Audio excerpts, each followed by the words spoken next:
Hey, what's happening? Welcome to Redmen. This clip is from an absolute belter of a debate show from Redmen Plus this week. The topic brought in by Saj was, have Liverpool been sussed out?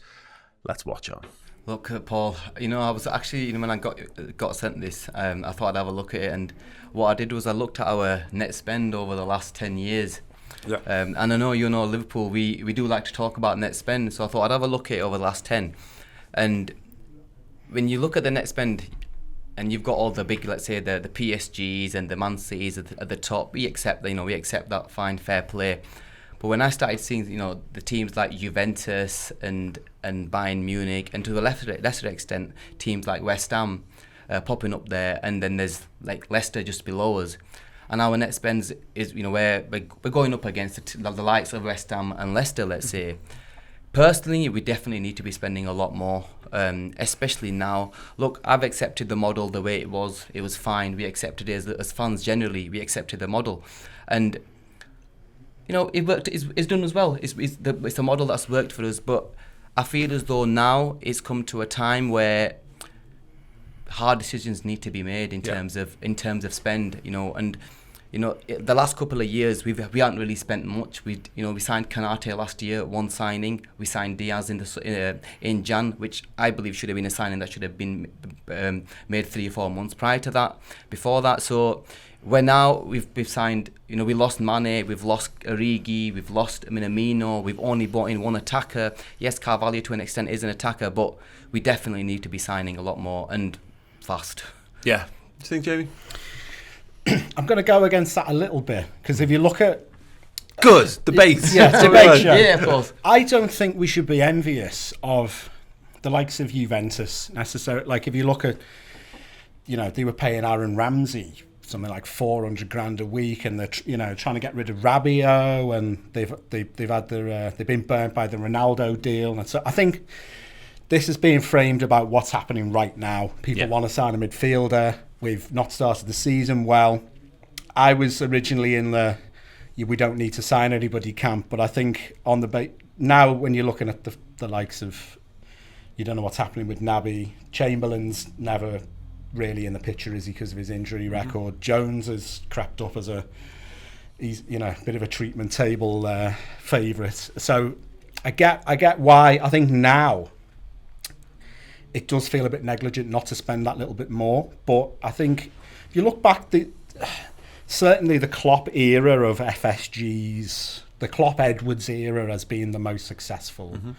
They did seem to spend fairly liberally going back 10 years ago. But we wasted a lot of that money. And I know people are unhappy right this second, but I think there's this heavy clamour, isn't there, especially online, and I do think we could do with signing a midfielder, but I just think back to the likes of, I was writing it in one of my columns before the Palace game. There was loads of people saying, well, we need to sign Jack Butland. This is before we signed Alisson.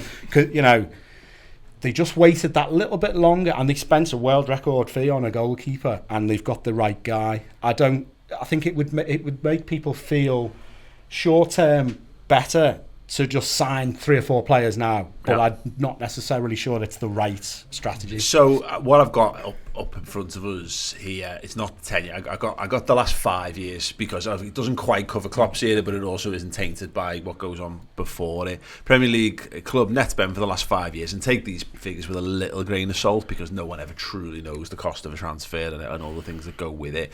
But in the last 5 years, Manchester City topped the table. Purchased gross, so that's basically they've spent £818.5 million on players. They've sold 312.9, which gives them a net spend of 505.6 million, which averages out to 101 per season. That means that effectively their outgoings are greater than their incomings to the tune of 100 million on transfers per season. Second on that is Manchester United. Again, the gross spend is 611. Sold 231's worth. Their net spend is 378, which again equates to about 75.8. Liverpool are down in 7th in this one. So having spent 470, recouped 378, but the net spend there at 92.4, which is about 18.5 a season, which is not too dissimilar actually to what we're coming out in this year already. If you just look at what we've bought and what we've sold, it's interesting because I think your point is it's right, Saj, and I agree. I agree when you're talking about the net spend of Juventus and when you're talking about the net spend of other clubs that aren't backed by ridiculous outfits and the ones who are challenging for their leagues and the teams that expect to be in the last 16 of a Champions League every season. But when you look at who else, Everton are fourth on that list, third, fourth. That for me is not Liverpool should be spending more money because Everton are spending more money. That shows me that just spending money doesn't matter. What you spend is irrelevant. It's how you spend that's important. But look, Paul, I think Liverpool as a whole, the way we've actually bought has been done really, really well. And I think Klopp, has shown over the last few years more so that, wherever we've generally bought, we've got a hit rate of, let's say, at least 90%. Barring, let's say, Naby Keita was the one where it probably went, as Liverpool fans would say, where it sort of went wrong. Yeah. But generally speaking, our hit rate is really, really high. So when I was looking at over the last 5 years, I was looking at the year where we didn't sign a centre back, and the year when Lovren went, and we were doing really well. We were flying at the start of the season. We had them injuries, and I always felt just before at the start of that season that we missed out on a centre back that season, waiting for the right one. Where we could have, I think we were 4 ahead of Man City. Had come towards December, and then obviously all our injuries came into play, and then we started seeing a decrease in our form because of the amount of injuries that we recuperated over in the centre back position. So it was that it was moments like that. I think maybe if we could have done a bit more at that time, thinking a centre back at that time rather than wait 6-7 months. Would it have been possible to gone a bit harder on Konate at that sort of time? And again, I think it boils down to this time again. We're at that stage this season where we knew we were in midfield is short. Could we have done a bit more at the start to bring somebody up? Yeah, we were linked to Tuchemani and that didn't work out. But yeah, that's in terms of looking at timing. My overall feeling is I'm fine with Liverpool being a self-sustaining business, and but self-sustaining business doesn't mean your transfer net spend needs to be zero. You know what I mean? No. It does. That's actually not what that means at all. There's no problem with going a little bit above and beyond because you're earning more money. You're bringing successes in. You're winning leagues. You get into finals of Champions Leagues. You're taking the most money you can take out of a Champions League competition, which already brings you tons of money anyway. Yeah. And this is not necessarily, for me, it's not necessarily a season in, season out thing. Is that there have to be, it can be an occasional exception where your overall net spend can come up over a few years because there's one summer where you might need to go big. And look, that might be next summer, but it's actually never really been any summer for Liverpool where we've gone, our outgoings have been significantly bigger than what we've recouped. You might have to track back an extra transfer window for example, bringing Alisson in comes off the back of selling Felipe Coutinho, of course, and obviously Van Dijk comes in that winter as well. This summer will look a little skewed because we brought the Diaz transfer forward from this summer back to January, so there's potentially another £50 million worth of transfers, but we also didn't, to your point, we didn't spend hundreds the summer before. There's always extenuating circumstances. We were still recovering and getting the true picture of COVID and the impact of all that kind of thing. But I'm not sure that it's outside the realms of Liverpool's ability. I don't think it capsizes the ship for them to drop £100 million, an extra £100 million one summer. No, because in the grand scheme of things, the money exists somewhere within the football club, I would suspect. It becomes unsustainable if you want to do that every season. That's where you start to come into conflict with FFP. But I don't think it's a massive ask to say if it's there and it needs doing. And it does look like it's there and it needs doing. Because they clearly wanted Tuchemani and that was going to cost that massive chunk of money. Did they then go, shit, well, we have to go big on Núñez? Did that take a little bite out of that maybe? I don't really understand it. Hey, sorry to interrupt, but we have got something to tell you about. Chris Pajak took the place, the unfortunate man who had to take the place on the Last Man Standing show this week. The topic, are Liverpool still title contenders? Here's a clip, go over there and stick up for them. This is what does my head in about football more than anything. we always compare to last season. Last season's over. There's different players in every single team. No team is the same, so why do we always compare to last season? This season, Liverpool aren't scoring enough goals. Liverpool look toothless up top. Liverpool don't have the fight and desire and drive to go into Old Trafford and put a performance in. That's a massive concern. You know what I mean? You know, I'll go against my point here. Liverpool last season had the ability to go a 10-game stretch with winning games, right? Doesn't look like Liverpool this season are going to be able to. So kind of why do we look at it and go, oh, you know what, we've got this ability. City look the same as they always have, except they've got Erling Haaland, who's going to hit form, who's going to score loads of goals. This was going to be a title race from game 1. It's game 3 and we're 5 points behind. We're 7 points behind Arsenal, for goodness sake. I mean, after 3 games, we should have been walking into Old Trafford with 6 points tucked under our belt, no problems, no questions asked. And what we found ourselves is we're giving goals away for fun. Early on in games and having to start, and it's great to have a little bit of desire and get back into games, but you can't start like that. You can't have lads running free like Marcus Rashford was for their first goal down that left hand side, you know, before he starts cutting it back in and everything else. Like, the desire just doesn't seem to be there right now from Liverpool, and that's a massive concern.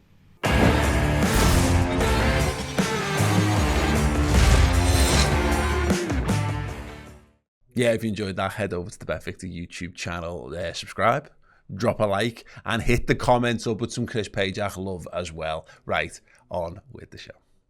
I think they've gambled. I don't know if it's Klopp has the kind of gambler's mentality. Even going back to the season when we had just Albi Moreno as a left back, then he gets dropped after a couple of games. Milner comes in and ends up doing a really good job. You think we didn't have 2 left backs there to compete, and they got away with that, although we didn't challenge for the title. It did look a bit negligent when City had just had a year where they'd lost, was it Laporte for the whole year. They were short at centre-back, then we let Lovren go, and then, oh, guess what, we ended up... I mean, it was an unprecedented injury crisis. So there are little times when you think, I think they might be pushing it in terms of gambling a bit too much, but I still think they're doing it right in terms of the targeted signings, because I'm not jealous, for instance, of Chelsea. Like, you look, they've just signed a left back for 60 million quid, and they signed, how much was Chilwell? Similar, 50 plus million. Looking at Gordon for 60. He's a decent, looks like a rare bright spark for the Blues last season. Is he a £60 million player? Like, he might end up like Ross Barkley. I think that point, right? The recruitment has still got to be spot on. You can't just spend money for money's sake. But again, you would trust Liverpool. They've got that record of delivering success and doing the right thing in that regard. Yeah. That it would be. It feels like there should be a little bit more in that, because we've never been here before, and that's my slight concern on this. Is I think it's different when you're climbing. Right now, you need to. The window you're aiming for is smaller now. The target you're shooting at, it's further away and it's smaller, and the wind's blowing, because you're right at the edge of at the top of football. Yeah. So I appreciate you've got to get more things right, but also because of that you need to buy better players, and better players cost more money. And I think if we're starting to rely on, if we're looking for little signings here and there, I think you're going to get some. Like, Fabio Carvalho could prove to be an absolute gem, an absolute steal. Elliott could be exactly the same, and if you get both of them to be regular Liverpool first team players, well, you've saved yourself £100 million just by not having to spend 60 million a pop on each of them. Which is, when you look at Jude Bellingham, is the same age as both of those lads, more or less, maybe a year in it, and he's being touted as £100 million footballer. Yeah. I agree, you can't buy 3 of them, but if we want to stay at the top, we might need to say, well, there's a summer where we do end up in a little bit of a transfer deficit, where we say, well, hang on, this is just a summer where we're not going to make this back. And I wonder, I suppose the injuries to Ox and Keita, and just Keita in general, makes this a little bit more complex, whether we'd have actively looked to push them out, and that gives them a little bit more freedom to move. But even then, I don't know whether there's just a ruthlessness that Liverpool just need to say, right, there's some more, go for it.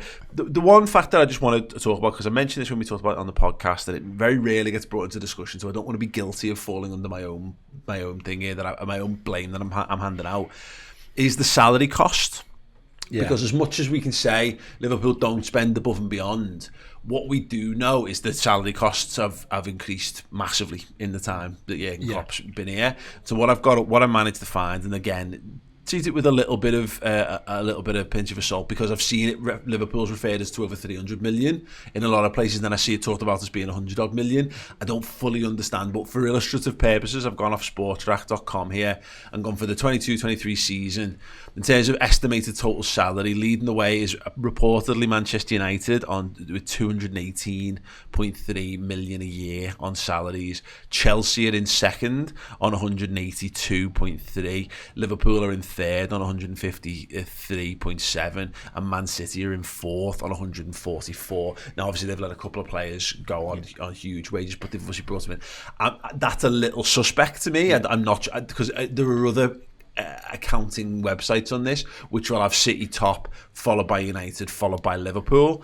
But just for the illustration of it, Liverpool at 153 million. Now, this only goes back to the 2017 season, which I'll bring up now. 2017-2018.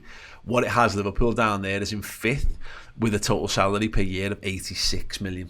So what you can see from 2017 to 2022, we've effectively doubled our outgoings on a yearly basis on the salary. I just thought it was an interesting point to bring up, Saj, because effectively you're looking at there, even at simple math, that's around 70 million a year, which, when you think about it, is kind of the figure we're talking about in terms of difference in transfer spend. Look, in terms of the increases in salary, due to the success that we've had actually on the field with so many of our players, a lot of our players have received that contract extension, bar money, let's say. And all the bonuses that come with winning, which won't be factored into this. Of course. So, that, of course, that the figure shows that 70-80 million drop-off that we can see, it will have factored into the costs of the club. But again, from my side, Paul, I'm all good for the way we've been run and everything, and we've all trusted the way that the club is run financially, and I'm happy with it because it's brought us success. Who am I to question the way we've actually been run over the last few years, when we were down in sixth and now we've been challenging on all fronts? But there comes a time where I think, and it's now from what I can see, there comes a time once where you think, like you mentioned, Paul, that you think now is probably the time that the team sort of needs a bit of a refresh, a bit of a push to say, and I think the last couple of games probably have shown that as well, that, we probably do need a bit of a refresh in terms of players. I know we've got a lot of injuries. We've also got a few leaving at the start of next season. They're not, at least, let's say 3 that I can think of on top of my head. So maybe a refresh in terms of at least one midfielder, just to steady the boat, especially when we know with the same sort of players that get injured. I know we've been down this road so many times with just general talk about Liverpool, but there's a time where we need a push, and I genuinely believe this was the sort of season where we needed a push. And I can appreciate it from that, because that's where I'm kind of at with this. Is at the moment we're all right, because I'm not sure there's any other team who are truly equipped to step up just yet. We're probably another season or 2 away from them really making that kind of leap.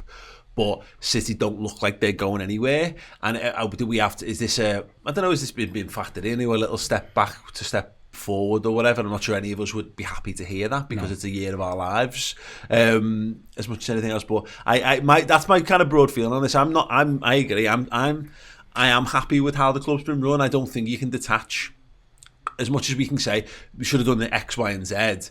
What Liverpool have managed to achieve, given all of the things we've discussed there, I think is nothing short of phenomenal. And the point is, there's tons of other football clubs who've tried it in different ways and come nowhere near close to challenging City the way we have. So there's no guarantee that any other approach than the one we adopted could be successul, but haven't got here. And we've had plenty of summers where, we questioned it at the time, question winning the Champions League and not adding. We had Harvey Elliott and Adrian that summer. Okay, we went on and won the league, but it does look a little bit like, it feels churlish to say, well, we should have done X, Y, and Z. But I don't know. At the minute, I look at the balance, particularly Liverpool's midfield and the age brackets there, and it's crying out for someone to. It's crying out for a guy in the prime of his career to come in and be what Liverpool need to be.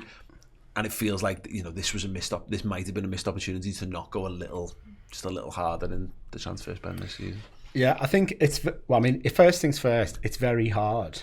I mean, you can't think of many managers, Ferguson accepted, who consistently, once they've reached the top of the mountain, it's every year, you know, they were pretty much, there were some years they didn't win the league, sure, but every year they were in the conversation. Yeah. Even Wenger, for the last probably 10, 12 years of his career, they weren't really in with a shout for the league, and they were, you know, they were getting knocked out the Champions, they were getting battered by the likes of Barca and Bayern and things like that. So that dropped off from the peak of, you know, Invincibles, Henry and Vieira sort of era. So it's very, very hard to sustain being at the top for that long. But it does feel now like it might be. I'm not, you know, Ferguson used to like get rid of Pallister and Bruce. I'm not saying we should sell Van Dijk and, you know, just to like make a few waves or whatever, but it does feel like maybe now is the time for a little bit more of a cash injection and a bit of a refresh, especially in that